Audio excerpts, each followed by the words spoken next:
इस वाले पार्ट में हम ये समझेंगे कि हमको एक्सेल फाइल का जो टेम्पलेट है वो कैसे प्रिपेयर करना है। इसमें हम 4 टैब्स बनाएंगे। टैब्स किसको बोल रहा हूँ मैं, जो एक्सेल शीट है इसको मैंने नाम दिया है ऑर्डर टेम्पलेट। इसमें 4 टैब रहेंगे। पहला रहेगा ऑर्डर शीट, दूसरा रहेगा क्रेडेंशियल्स, तीसरा रहेगा इंस्ट्रूमेंट डंप और चौथा रहेगा डिपेंडेंट ड्रॉप डाउन। सबसे पहले मैं समझा देता हूँ इंस्ट्रूमेंट डंप को, क्योंकि ये सबसे ईजी होने वाला है। आप किसी भी ब्रोकर में ट्रेड करते हो, उसके वहाँ से आपको इंस्ट्रूमेंट का डेटा कुछ इस प्रकार से मिलता है, जो मैंने पिछले वाले एपिसोड में भी बताया होगा। इस डेटा को वहाँ से कॉपी करना है और इंस्ट्रूमेंट डंप में ऐसा का ऐसा इसी फॉर्मेट में पेस्ट करना है। आपको मेक श्योर करना है कि इसके जो हेडर्स है उनको आप चेंज ना करें तो बेटर रहेगा।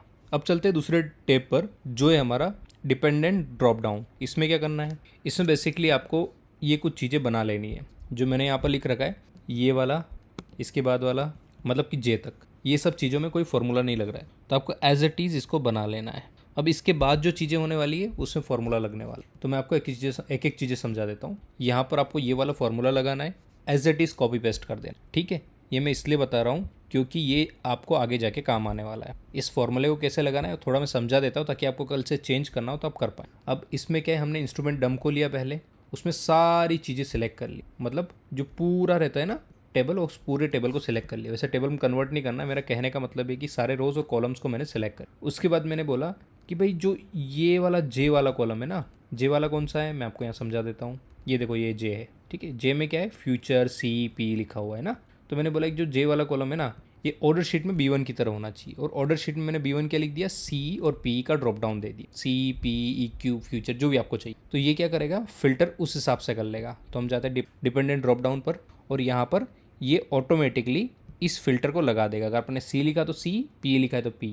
इसके साथ मैंने एक और इसको कमांड दे दी कि भाई एक तो ये तो ट्रू होना ही चाहिए, उसके अलावा दूसरा भी होना चाहिए B2, जो आपका ऑर्डर शीट से आ रहा है। B2 कौन सा है, NFO ऑप्शन या फिर BFO ऑप्शन। इसका मतलब ये है भाई कि आप NSC के ऑप्शन में ट्रेड करना चाहते हैं फ्यूचर एंड ऑप्शन में, या फिर BSC के फ्यूचर एंड ऑप्शन में। अगर आप BSC में ट्रेड करना चाहते हैं तो BFO ऑप्शन चुनिए, और अगर आप NSC में ट्रेड करना चाहते हैं तो NFO ऑप्शन चुनिए। अब यहाँ पर आ गया तो इसने 2 कंडीशन चेक कर ली कि कॉल है, पुट है या फ्यूचर है, ये सिलेक्ट कर लेगा। फिर दूसरे में इसने ये सिलेक्ट कर लिया कि भाई मेरे को कहाँ पर ट्रेड करना है। तो ये देखो मैंने के में से फिल्टर किया है, तो के कहाँ से आएगा, के आएगा यहाँ से सेगमेंट में, तो सेगमेंट से मैंने सेलेक्ट कर लिया। अब जैसे ये फॉर्मूला लगाएंगे आपको ये पूरी वैल्यूज़ मिल जाएगी। ओके, अब आपको इन ऑर्डर शीट जो है ना, ऑर्डर शीट के हिसाब से पहले आपको ये सिलेक्ट करना है, फिर ये सिलेक्ट करना है, जो भी ग्रीन में वही आपको सिलेक्ट करना है, बाकी चीज़ों को छेड़ना नहीं, वरना पूरी टेम्पलेट बर्बाद हो जाएगी। ये 2 चीज़ें जब आप सिलेक्ट कर लेंगे तो अब आती है निफ्टी। अब ये निफ्टी यहाँ कहाँ से है वो बता देता हूँ। देखो CP कहाँ से है वो बता देता हूँ मैं आपको, तो आपको ईजी रहेगा। आपको डेटा में जाना है, यहाँ पर वैलिडेशन पर क्लिक करना है, और यहाँ पर मैंने क्या किया है, इस वैलिडेशन क्लिक करने के बाद ये वाला जो फॉर्मूला डाला कहाँ से डाला है बता देता हूँ। इसका जो वैल्यू आ रहा है वो आ रहा है इंस्ट्रूमेंट डंप से, वो भी जे वाले कॉलम से। इंस्ट्रूमेंट डंप कौन सा है, ये वाला।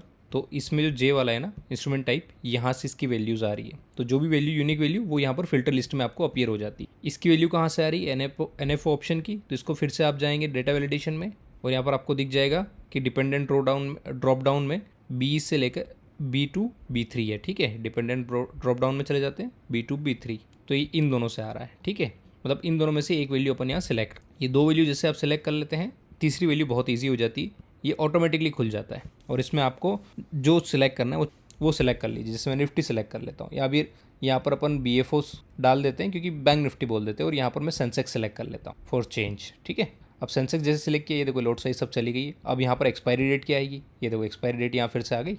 एक्सपायरी डेट मैंने सेलेक्ट कर ली, इसको थोड़ा बड़ा कर दीजिएगा अगर आपको यहाँ पर हैश दिखे तो ये हो गया। अब यहाँ पर स्ट्राइक प्राइस सेलेक्ट करना है। अब स्ट्राइक प्राइस आपने 1 से भी डाल सकते हो, या फिर इसमें से ड्रॉप डाउन में सेलेक्ट करो। तो मैं बोलता हूँ कि यार अभी मान लो मैं 85,600 का डाल दे रहा हूँ। ओके, तो ये आ गया, और ये ऑटोमेटिकली आ जाएगा। ट्रेडिंग सिंबल आपको लाने की जरूरत नहीं, ऑटोमेटिकली आ जाएगा। लोड साइज अपने आप कैलकुलेट हो जाएगी, इंस्ट्रूमेंट का टोकन क्या वो भी ऑटोमेटिकली कैलकुलेट हो जाएगा, और बाकी जो वैल्यू यहाँ पर है ना, ये हमारा पाइथन प्रोग्राम कैलकुलेट करके यहाँ पर लिख देगा, ठीक है। तो अभी इतना हो गया। अभी यहाँ पर आपको एक चीज़ हो रही है कि ये एक्सपायरी कहाँ से आ रही है, तो एक्सपायरी भी समझा देता हूँ मैं आपको। देखो एक्सपायरी का सिंपल सा फंडा है, यहाँ भी वही चीज़ लगाई है मैंने। आप डेटा वैलिडेशन में जाएंगे तो आपको सब पता चल जाएगा। डेटा वैलिडेशन में जाइए, यहाँ पर आप चेक करेंगे तो आपको पता चलेगा कि डिपेंडेंट ड्रॉप डाउन जो है ना, उसमें मैंने सेलेक्ट कर रखा है AM2 से AM20।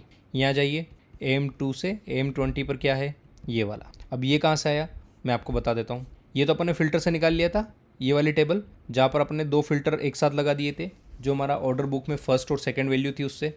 अब इसको लाना है तो इसको क्या किया मैंने, फिर से फ़िल्टर लगाया, इंस्ट्रूमेंट डंप में गया और वहाँ पर मैंने क्या किया है, जो मेरी वैल्यूज़ आई थी उधर मल्टीप्लाई कर दी। क्या क्या चीज़ें, B1 और B3। B1 B3 कौन कौन सा है, B1 ये है, CEP आना चाहिए और B3 मतलब सेंसेक्स। तो कुल मिला के मैंने सेलेक्ट कर दिया कि CE सेंसेक्स का होना चाहिए। अब CE सेंसेक्स की बहुत सारी एक्सपायरी हो सकती है, PE की भी बहुत सारी एक्सपायरी हो सकती है, तो वही यहाँ ड्रॉप डाउन में दिख रही है। और उनको कैसे लेके आए वो बता देता हूँ। आप ड्रॉप डाउन में आ गए, यहाँ पर पहले सारी वैल्यू आ गई जो CE की बनती थी हमारे सेंसेक्स के लिए, ठीक है। अब मैंने क्या किया, इसमें से जो एक्सपायरी है ना उनकी यूनिक निकाल ली। ये जो एक्सपायरी है ना इसमें से यूनिक वैल्यू आ गई और इन यूनिक वैल्यू को एक लिस्ट में कन्वर्ट हो गया डेटा वैलिडेशन के हिसाब से। तो यहाँ पर वही चीज़ें लिखी हुई आ रही है। अब बात कर लेते स्ट्राइक प्राइस। अब जब आपको पता चल गया है कि एक्सपायरी कौन सी है, इंस्ट्रूमेंट का अंडरलाइन कौन सा है, एक्सचेंज कौन सा है, CE कौन सा है, तो स्ट्राइक प्राइस निकालना बड़ी भारी बात नहीं रह जाती। इसमें भी फिर मैंने वही डेटा वैलिडेशन वाला फॉर्मूला लगाया और ये ले रहा है वैल्यू A2 से लेकर AS तक, मतलब AS वाले कॉलम से ले रहा है डिपेंडेंट ड्रॉप डाउन में। डिपेंडेंट ड्रॉप डाउन में जाते हैं और AS वाला वैल्यू देख लेते हैं कहाँ से आ रहा है। तो इसके लिए क्या किया मैंने, यहाँ पर फिर से जो ये वाली वैल्यू थी ना इसमें से यूनिक वैल्यू हमने फाइंड आउट कर ली। A2 से लेकर यहाँ तक जो थी ना इसमें से अपन ने यूनिक वैल्यू यहाँ पर लिख ली। अब यहाँ पर यूनिक वैल्यू आ गई है। हमको चाहिए क्या था भाई, हमको चाहिए था कि यार हमारा ये वाला जो कॉलम है ना वो आ जाए, मतलब कि स्ट्राइक प्राइस आ जाए। तो अभी यहाँ पर यूनिक वैल्यू आ गई, मतलब ये सारी जो आपको स्ट्राइक प्राइस दिख रही है ये सब यूनिक है। CE के लिए तो एक ही होगी ना, तो मैंने डुप्लीकेट तो निकाल दिया यहाँ पर यूनिक लिख कर। तो अभी इनको ही मैंने डेटा वैलिडेशन में ले लिया, इसीलिए वो दिख रहा था कि AS है ना, तो AS में सारी आ गई। तो अब हमारे पास स्ट्राइक प्राइस आ गया, ठीक है, सब में ड्रॉप डाउन आ गया। अब ये ट्रेडिंग सिंबल इसमें कैसे सेलेक्ट किया, सिंपल सा फॉर्मूला लगा दिया मैंने AV2 से। अब AV2 कहाँ से आ रहा है वो बता देता हूँ। ये देखो ये AV2 है। AV2 में अगेन मैंने क्या किया है, फ़िल्टर लगा दिया है। फ़िल्टर में क्या किया मैंने, पहले तो ये जो था ना अपना AO2 और AS इन सबको लिया भाई, ठीक है। इसमें से मुझे निकालना है ट्रेडिंग सिंबल को। फिर मैंने फ़िल्टर करने के लिए दो कंडीशन लगा दी, B5 और B4 दोनों ट्रू होना चाहिए, मतलब मल्टीप्लाई किया तो मतलब दोनों ट्रू होना चाहिए। तो B5 और ये B4, एक्सपायरी और स्ट्राइक प्राइस एक हो गया तो पता चल जाएगा ना कि कौन सा इंस्ट्रूमेंट का है, तो उसके हिसाब से ट्रेडिंग सिंबल भी आ गया। मतलब ये मैंने ऐसे बनाया नहीं है, क्योंकि बनाने में दिक्कत आती है कि जब भी आप फॉर्म करने जाएंगे तो इसका फॉर्मेट बहुत बार चेंज हो जाता है। तो मैंने फॉर्मेट को सेम रखने के लिए इंस्ट्रूमेंट डेटा से इसको एग्जैक्टली फार्मूले के तौर पर उठा लिया है।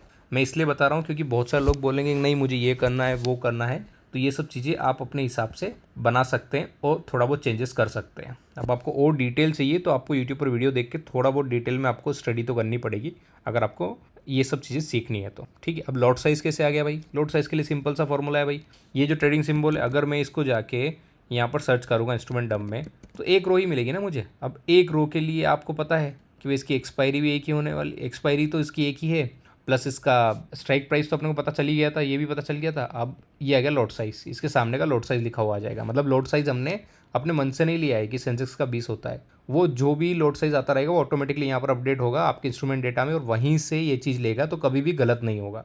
अब बात कर लेते हैं इंस्ट्रूमेंट टोकन। ये इसलिए चाहिए होता है क्योंकि जब आप डेटा को फेच करेंगे उस केस में बहुत बार इंस्ट्रूमेंट टोकन ही चाहिए होता है। ट्रेडिंग सिंबल और इंस्ट्रूमेंट टोकन दो ही चीज़ें होती है जो आपके बहुत सारे ऑपरेशन परफॉर्म करने के काम में आती है। जैसे आपको इसका LTP यानी कि last traded price find out करना हुआ, या फिर आपको इसका हिस्टोरिकल डेटा फाइंड आउट करना हुआ, तो उसके लिए इंस्ट्रूमेंट टोकन बेस्ट वे रहता है, ठीक है। या फिर आपको इंस्ट्रूमेंट को सब्सक्राइब भी करना हुआ अगर लाइव डेटा के लिए वेब सॉकेट से, तो भी ये चीज़ बेस्ट रहती। तो अभी आपको इंस्ट्रूमेंट टोकन भी मिल गया। अब इंस्ट्रूमेंट टोकन मिल गया तो आने वाले वीडियो में हम देखेंगे कि कैसे हम इस पर्टिकुलर चीज़ को यूटिलाइज़ करके पाइथन का प्रोग्राम लिखें और बाकी वैल्यू है उनको भी अपन पता कर पाएँ। अब एक और चीज़ मैं आपको यहाँ बता देता हूँ, ये क्रेडेंशियल्स वाला टेब, ये मैंने अभी तक नहीं बताया था, बहुत सिंपल है। इसमें जो जो वैल्यू यहाँ लिखी हुई है ना उसमें ये दो चीज़ें आप छोड़ सकते हैं, ENC token and ENC token date time. ये मैंने किसी और पर्पज़ के लिए रखा हुआ है तो इसको अभी के लिए छोड़ दीजिएगा। आप लिख सकते हैं बट इधर वैल्यू कुछ डालने की ज़रूरत नहीं है। बाकी API की आपको अपने काइट API से निकाल के यहाँ पर लिखना है सामने B वाले कॉलम में, B1 में। फिर आपको API सीक्रेट भी यहाँ पर लिखना है इसके सामने ही, user name, password, TOTP, access token अपन जनरेट करेंगे तो ये लिखने की ज़रूरत नहीं, और एक्सेस टोकन का टाइम भी लिखने की ज़रूरत नहीं, ये दोनों हम लोग जनरेट करेंगे तो वहीं से आ जाएगा। बाकी जो ऊपर की 5 चीज़ें ना ये आपको वहाँ से निकाल के यहाँ पर लिखनी पड़ेगी, क्योंकि आपका यूज़र नेम पासवर्ड क्या है वो मुझे पता नहीं, तो मैं क्या करूँगा इस एक्सेल शीट को रेफरेंस मान लूँगा, तो आप जो डालेंगे वही चीज़ आपके कंप्यूटर में पिकअप होगी, ठीक है। अब इतना हो गया, तो अगले आने वाले वीडियो में हम पाइथन प्रोग्राम सीखेंगे और इसको कैसे अपन लोग रीड करेंगे, राइट करेंगे और यहाँ से वैल्यू कैसे लेंगे और क्या चीज़ें हम यहाँ पर लिखेंगे, वो सब हम अगले आने वाले प्रोग्राम में देखेंगे।